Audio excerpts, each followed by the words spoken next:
జీవన ప్రయాణం. మానవ జీవితం క్షణభంగురం అని తెలిసినా, ఈ దేహం బూడిదగా మారుతుందని తెలిసినా, ఈ జీవన ప్రయాణంలో ఏదీ శాశ్వతం కాదని తెలిసినా, మనిషి మనసులో టన్నుల కొద్దీ పేరుకుపోయిన అహంకారం కేవలం ఉశ్వాస నిశ్వాస గమకాల్లో రెప్పపాటులో కొట్టుకుపోతుందని తెలిసినా ఆగని ఆరాటం, ఆపని విద్వేషం, నాది నేనే గొప్ప అన్న మూర్ఖత్వం, వర్గాలు లేకుండా ఊహించలేని మానవ జీవితం, మనకు నచ్చితే నరమేధాన్ని సైతం సమర్థించే తత్వం నేర్చుకున్న వైనం, నచ్చని వాడైతే పూలవనం పెంచినా కాలితో తన్నేసే సిద్ధాంతం, మనోడైతే చాలు చీపురు పుల్ల తెచ్చినా ఊరేగింపులు, కొండను పిండి చేసినా ఎదుటిపక్షం అయితే మౌన రాగాలు.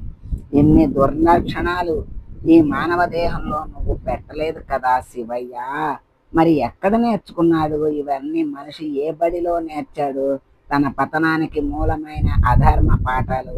మనిషి తన జీవితంలో ధర్మాన్ని అనుసరించే సద్గుణాన్ని ప్రసాదించు స్వామి.